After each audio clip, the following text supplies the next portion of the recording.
What would you do if a quiet day fishing turned into a life-altering encounter with a stranger's desperate plea? Imagine Hank Larson, a 68-year-old Army veteran, standing in the icy shallows of the Cumberland River, his fishing line taut with more than just a catch. It's a mystery that will unravel his solitary existence. One tug pulls him into a story of courage, danger, and a hidden hero, proving that even the smallest act of kindness can ripple into a tidal wave of change. Hank's about to discover that the river holds more than fish. It holds a destiny he never saw coming. Stay with us, because this tale of grit and gratitude will leave you breathless and inspired. Hank's life is a faded photograph of better days, its edges curled with time.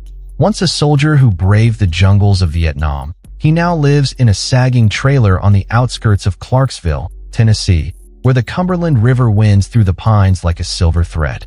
His mornings are a ritual of creaking joints, black coffee in a chipped mug, and the soft crackle of a radio that hasn't caught a clear station since the Reagan years.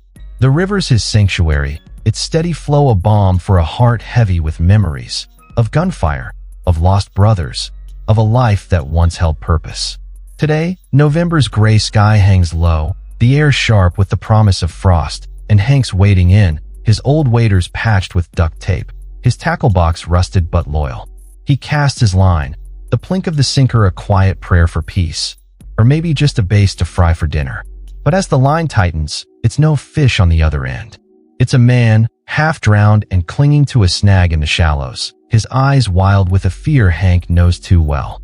Now, step into Hank's boots, the cold water numbing your legs, your hands trembling not just from the chill, but from the weight of a choice. You're a veteran living on a pension that barely covers the propane. Your trailer one bad storm from collapse, and your body's a map of scars and aches from a war that never quite let you go. A stranger's gasping for help, his voice a ragged plea cutting through the river's murmur, and you can feel the ghosts of your past stirring. Soldiers you couldn't save, promises you couldn't keep. Do you wade in deeper, risking your own shaky strength to pull him out? Because you've never left a man behind. Not in the jungle, not now? Or do you hold back, your instincts screaming caution, wondering if this man's trouble is more than your fragile life can bear? Drop your choice in the comments below, and let's see what you do in Hank's place. While you're there, please subscribe to Daily Narrated Stories. We're on a mission to reach 1,000 subscribers, and your support brings us closer to sharing more stories like this. Tales of ordinary folks finding extraordinary purpose. Hit that button, join our family, and let's dive deeper into Hank's river rescue together. The Cumberland's current tugs at Hank's waders, its icy grip a cruel echo of monsoon rains in '69, when he'd hauled a wounded buddy through mud while bullets sang overhead, their sharp whistle a deadly chorus in the humid air.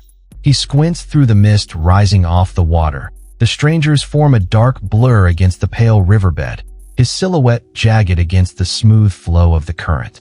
The man's tangled in branches, his soaked clothes clinging like a shroud, and his gasps for air are sharp, desperate, slicing through the morning's stillness like a knife through canvas. Hank's heart thumps hard, a drumbeat of adrenaline he hasn't felt in years. Not since the war, not since the nights he woke screaming, his hands still reaching for a rifle that wasn't there, his sheets soaked with sweat as the jungle's ghosts whispered in the dark. Something's wrong here, something deeper than a man swept downstream. Those eyes, wild, hunted, aren't a fisherman's. They're a soldier's, a man on the run. And Hank knows that look like he knows the ache in his knees, the kind of fear that etches itself into a man's soul after too many close calls, too many losses. "Hey, fella, you alright?" Hank calls, his voice rough as the gravel on the riverbank, carried away by a wind that rustles the skeletal pines, their branches swaying like mourners at a funeral. The man's head jerks up, water streaming from his dark hair, matting it to a face bruised and pale, his skin almost translucent in the gray light. He chokes out a single word, "Help." It's raw, a plea that hits Hank like a punch, stirring memories of a young private in his platoon, bleeding out in his arms, whispering the same word before the light left his eyes, his blood warm and sticky on Hank's hands, the jungle's heat pressing down like a suffocating weight. Hank's breath catches, his chest tight with a grief he thought he'd buried, a wound that never quite healed, festering beneath the surface of his quiet days. He drops his rod, the reel clattering against the rocks, the sound swallowed by the river's murmur, a faint echo of the gunfire that once filled his nights. He wades closer. The water's a living thing, sucking at his legs, its cold seeping through the patched rubber of his waders, needling his arthritic joints with a sharpness that makes him wince. He grits his teeth, jaw clenched against the pain, and pushes forward, his boots slipping on the slick riverbed, each step a battle against the current and his own body's protests. He's hauled men from worse: mud, blood, fire. This is just water, he tells himself, though his pulse races with every step, a soldier's instinct whispering that this is no ordinary rescue, that the river's hiding more than fish today. Up close, the stranger's a wreck. Cuts crisscross his hands, the skin raw and red, as if he's clawed his way through brambles.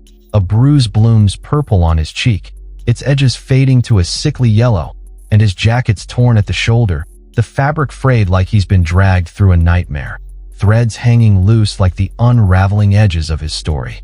Hank grabs a branch for balance, the bark rough under his calloused palm, its dampness slick against his skin, the cold seeping into his bones. He extends his other hand, the river's chill making his fingers stiff, his knuckles whitening as he fights the numbness creeping up his arm. Grab hold, I've got you. The man's grip is weak but frantic, his fingers icy as they lock onto Hank's wrist, a lifeline in the swirling current, their coldness a stark contrast to the warmth of Hank's determination.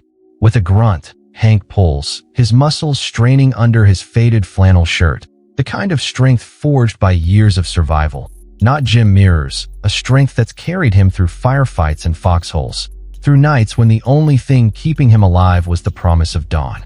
The stranger flops onto the bank like a landed fish, coughing up river water that smells of silt and decay, its earthy tang sharp in the crisp air, a scent that reminds Hank of the Mekong Delta, of mud that sucked at his boots and blood that stained his hands. Hank kneels beside him, his knees protesting as they sink into the muddy bank, the dampness soaking through his jeans, and pats the man's back, the sound a dull thud against wet fabric, each cough a reminder of how close this man came to slipping away, his life a fragile thread in the river's grasp. You're safe now, Hank says, though doubt gnaws at him like a hungry dog, its teeth sharp with uncertainty. Safe from what?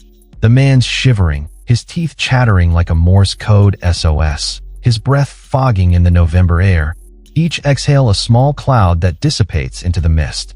Hank's trailer's a half-mile hike through the woods, and this guy's in no shape to walk, his body trembling with a violence that speaks of more than just cold, fear, exhaustion, a fight Hank can't yet see. The wind picks up, rattling the pines, their branches creaking like old bones, a sound that echoes the creak of Hank's own joints, and his gut twists, a knot of unease tightening with every gust. Something's coming. He can feel it, a prickle on his neck like the calm before an ambush in the Mekong Delta, when the jungle held its breath and death waited in the shadows. He scans the tree line, half expecting shadows to move, his eyes darting from tree to tree, searching for the glint of a rifle barrel, the flicker of movement that would mean danger. But it's just him, the river, and this mystery man who's heavier than he looks, physically and otherwise, a burden that weighs on Hank's shoulders like the ghosts of his past. The sky darkens, clouds thickening like a bruise, their edges tinged with the threat of rain, and the air grows colder, biting at Hank's exposed skin, a warning he can't ignore, a chill that seeps into his bones and whispers of trouble on the horizon. Who are you running from? Hank asks, keeping his tone steady, like he's coaxing a spooked deer, his eyes searching the stranger's face for answers, for a clue to the storm he stumbled into.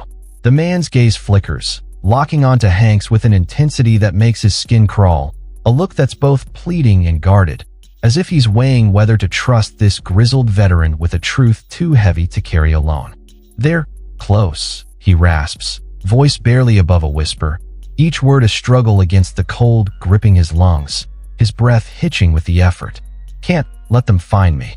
Hank frowns, his bushy brows knitting together, the lines on his forehead deepening like the creases in his old army jacket, a garment that's seen as many battles as he has. They? Who's they? But the man's head lolls, exhaustion claiming him, his eyes fluttering shut as his body slumps against the bank, his silence a wall Hank can't breach. His silence leaves more questions than answers, hanging in the air like the mist over the river, a fog of uncertainty that clouds Hank's thoughts, and his mind races. Escaped convict? Drifter in trouble? Or something worse, something tied to the life he left behind in uniform, a life of orders and enemies, of secrets buried in the jungles of Vietnam? Hank's hands tremble as he adjusts his grip on the stranger, not from the cold, but from the memories that flood back, unbidden and relentless. He's back in 70, a firebase under siege, the air thick with smoke and the screams of the wounded, his squad pinned down by enemy fire. He dragged a young corporal, Jimmy, a kid from Ohio with a laugh like sunshine, out of a burning bunker, the flames licking at his heels, the heat searing his skin as he ran. Jimmy had lived, but the scars on Hank's back, hidden beneath his flannel, are a permanent reminder of that night, a map of pain etched into his flesh. Now, kneeling by the Cumberland, he feels that same urgency, that same need to save, but the stakes are different, the enemy unknown. He looks at the stranger, at the cuts on his hands, the bruise on his cheek, and wonders what battles this man has fought, what scars he carries beneath his torn jacket. The river's murmur grows louder, a steady hum that seems to mock Hank's uncertainty, its flow a reminder of time slipping away, of chances he might not get again. He hauls the stranger up, slinging the man's arm over his shoulder, the weight pressing into his old shrapnel scar from a '68 patrol gone wrong, a jagged reminder of a grenade that took two of his squad, their screams echoing in his nightmares for decades. Every step through the woods is a battle. The uneven ground, the stranger's dragging feet, the ache in Hank's back screaming louder with each yard, a pain that radiates up his spine like a fire spreading through dry grass. Pine needles crunch underfoot, their sharp scent mingling with the damp earth, a smell that takes him back to foxholes and firebase nights, the air thick with the tang of gunpowder and fear, the taste of it bitter on his tongue. His boots slip on a root, and he stumbles, the stranger's weight nearly pulling him down, a sharp jolt that sends a spike of pain through his bad knee, the one that's never been right since a parachute drop in '66. He catches himself against a tree, the bark scraping his palm, a sting that grounds him, the rough texture a tether to the present as he fights the pull of the past. His breath comes in ragged gasps, fogging in the cold air, each exhale a testament to the effort it takes to keep moving, to keep fighting, to keep saving.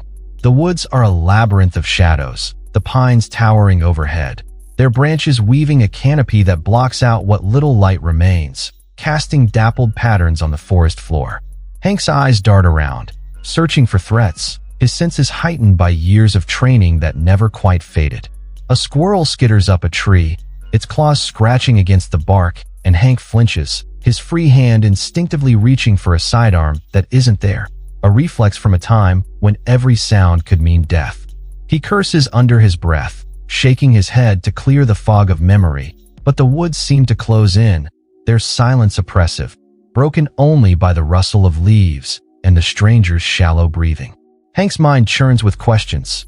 Who is this man? What's he running from?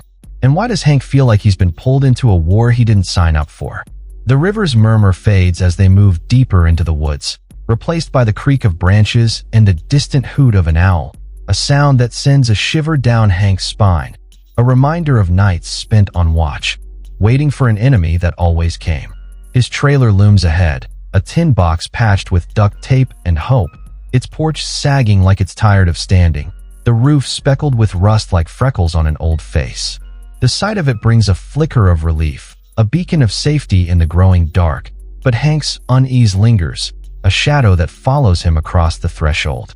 Inside, he eases the man onto a threadbare couch, the springs groaning under the load, a sound that echoes the creak of Hank's own bones, a symphony of age and weariness. The room's dim, lit by a single bulb flickering like a heartbeat, casting shadows over walls yellowed by time and cigarette smoke. Hank quit years ago, or so he tells himself, though the pack in his pocket says otherwise. He stokes the wood stove, the crackle of kindling a small comfort as heat seeps into the chill, the scent of burning pine filling the air with a warmth that clashes with the cold knot in his stomach, a knot that tightens with every glance at the stranger's bruised face.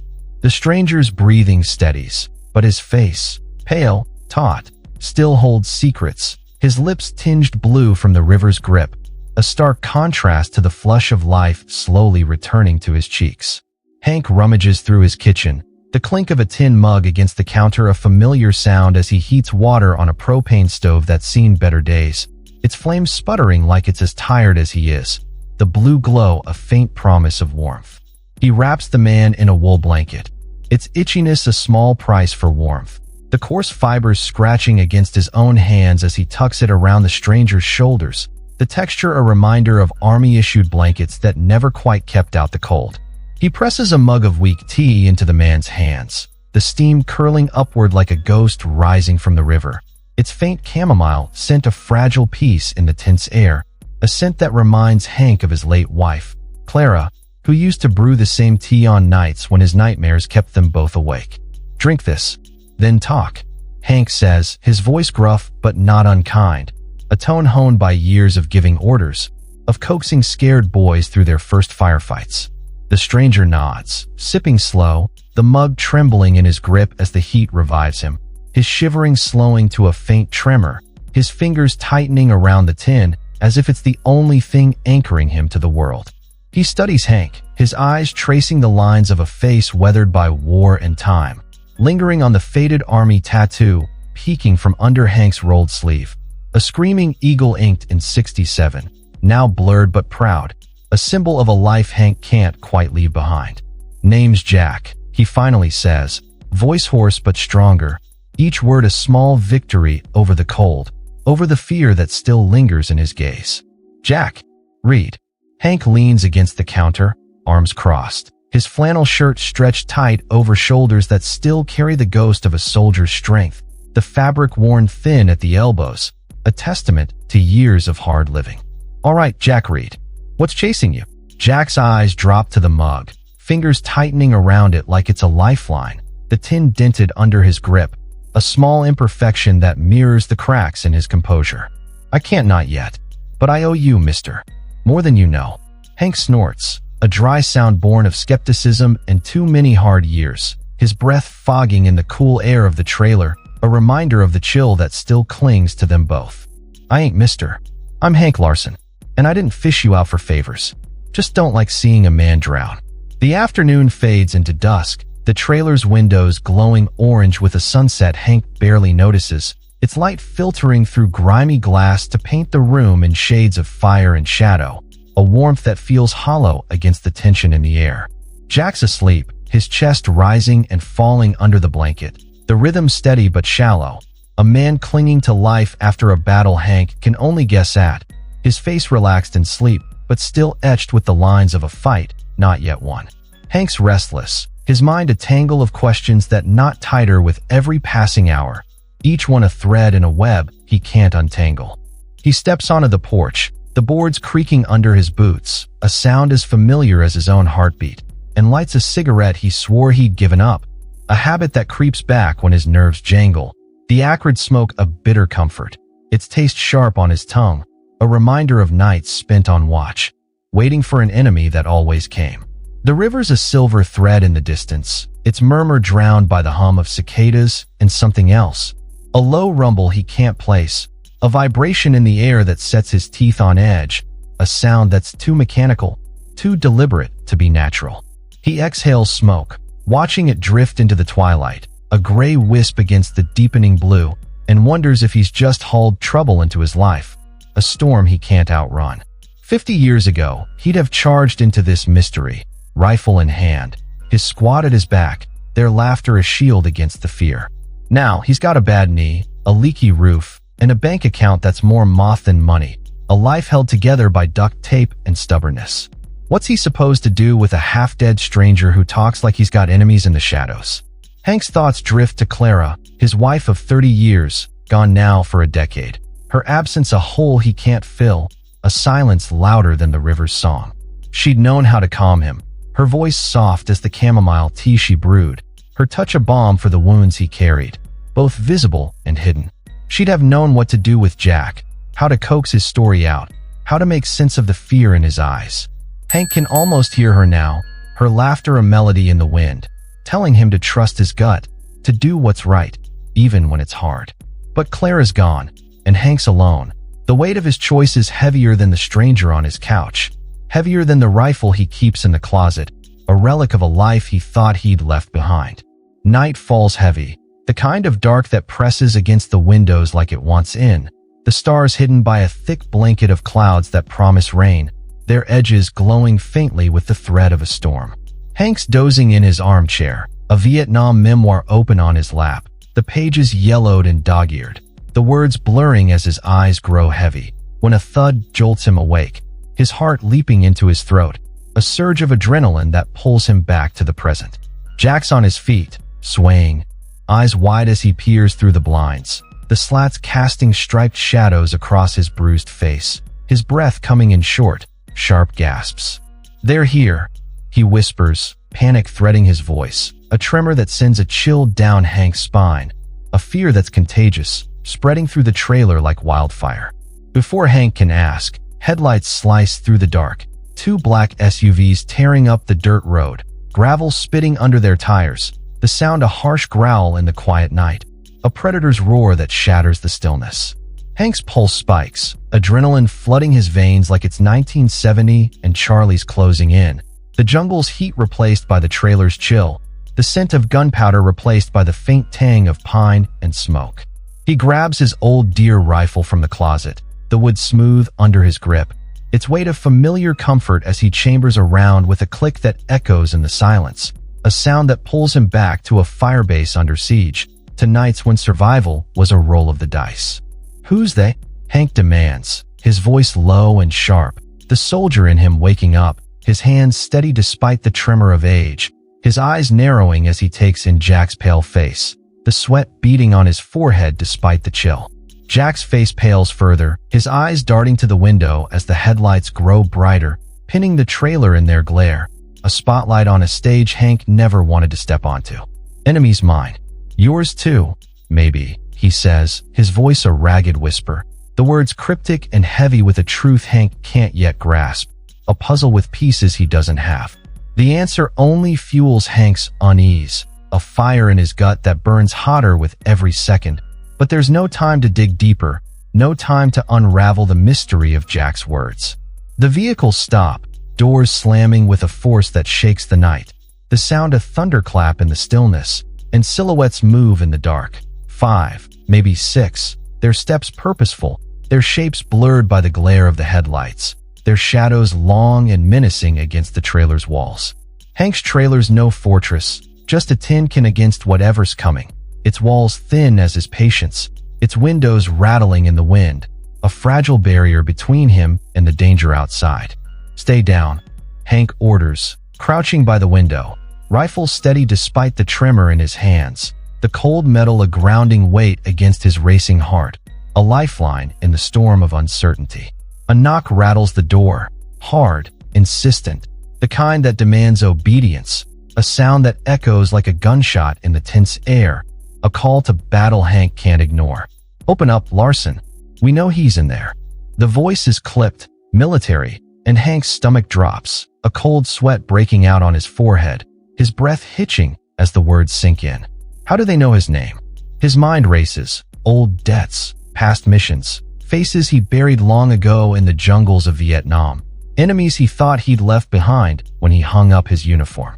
He cracks the door, barrel peeking out, the muzzle a silent threat, a warning to whoever's on the other side, and sees a man in tactical gear, face shadowed by a cap, his eyes glinting with a cold determination, a predator's gaze that sends a shiver down Hank's spine.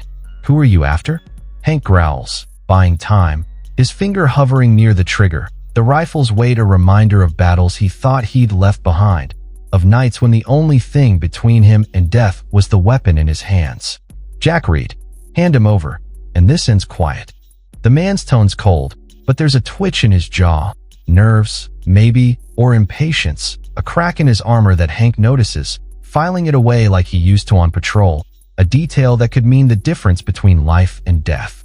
Hank glances back at Jack, who's shaking his head, mouthing no, his eyes pleading, a silent promise of danger if Hank complies, a fear that's palpable, a weight that presses down on them both.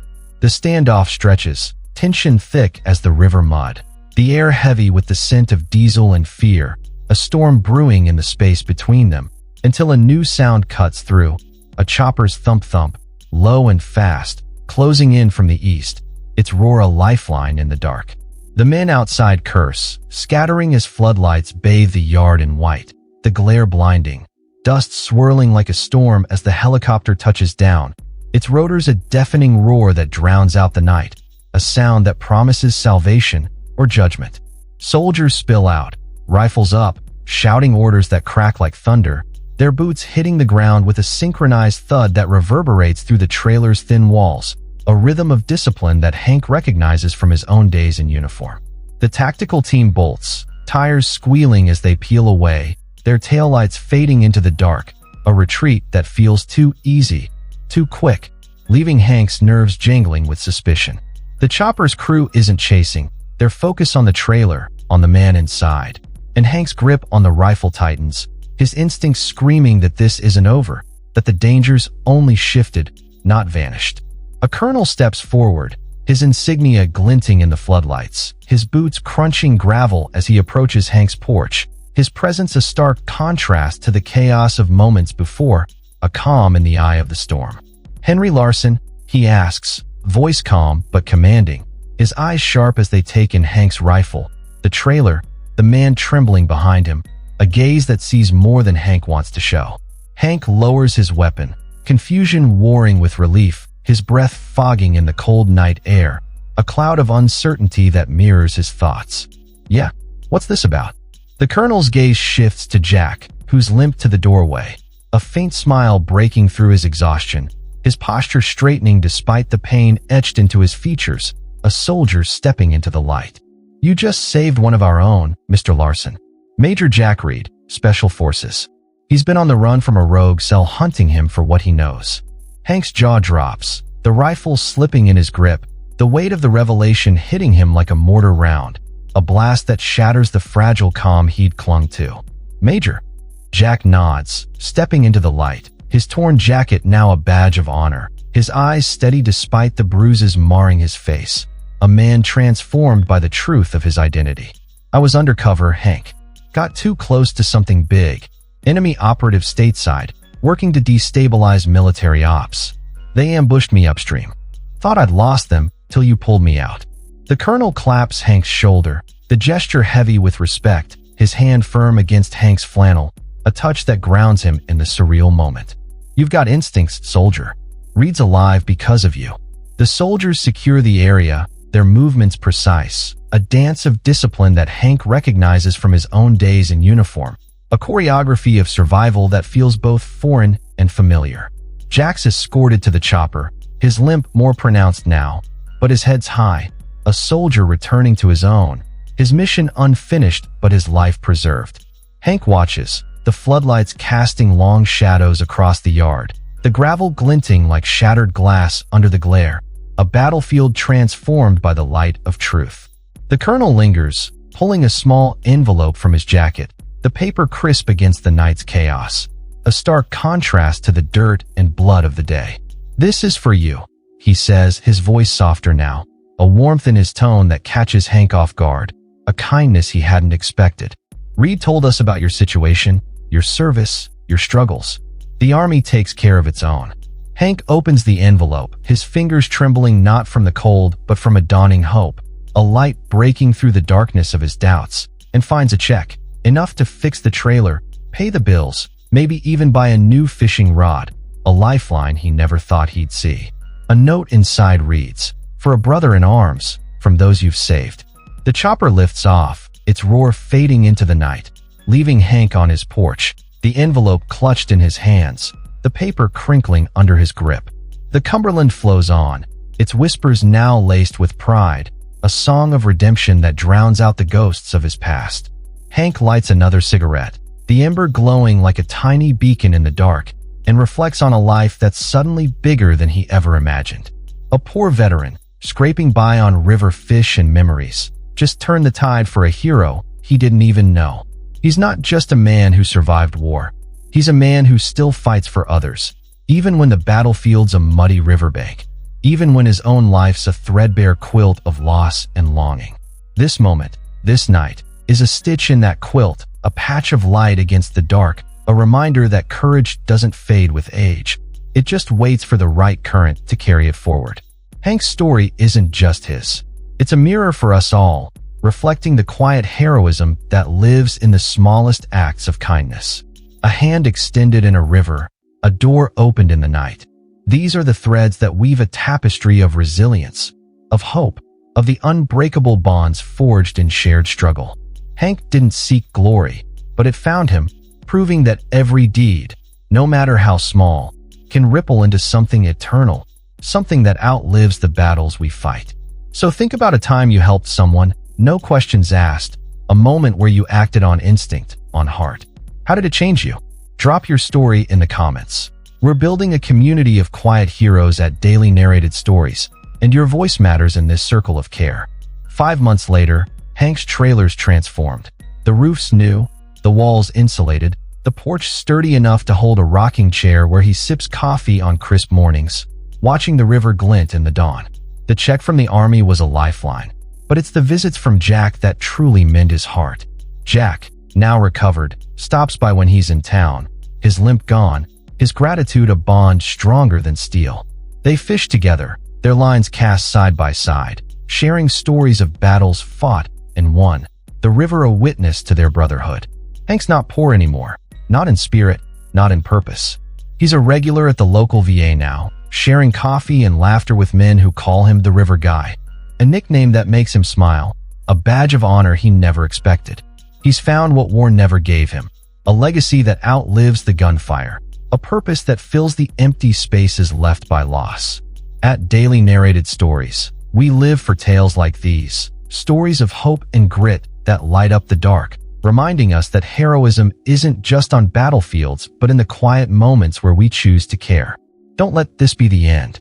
Subscribe now, time's ticking, and our next story's waiting, a tale of courage you won't want to miss.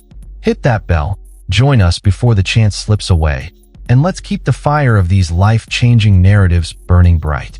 Your click could be the spark that gets us to 1,000 subscribers. Do it for Hank, for Jack, for the heroes still out there, waiting to be heard. This is your moment. Don't let it drift downstream.